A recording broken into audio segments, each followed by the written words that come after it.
direction la Côte d'Ivoire pour refermer ce journal à la Coupe d'Afrique des Nations, la compétition qui se poursuit donc après la victoire hier des Lions de l'Atlas. Mais aujourd'hui, on va parler de la déception de ceux qui n'ont pas réussi leur qualification.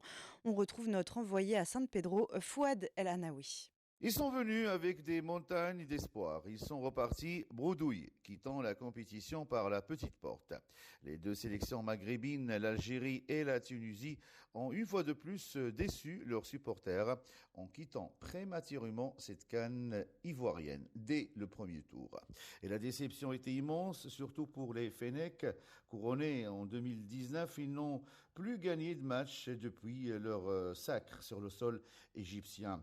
Sortis au premier tour de la CAN camerounaise en 2022, éliminés sur le fil de la course à la Coupe du Monde 2022 au Qatar, les Verts ont vu rouge et prennent à nouveau la porte de la sortie après 2 matchs nuls face à l'Angola et le Burkina Faso et une défaite devant le petit poussé mauritanien.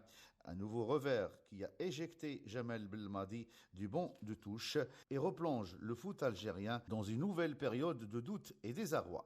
La Tunisie, le voisin de l'Algérie, n'était pas mieux loti. Les Aigles de Carthage quittent aussi la compétition dès le premier tour pour la première fois depuis l'édition sud-africaine. Ils se sont montrés complètement incapables d'emballer le moindre match.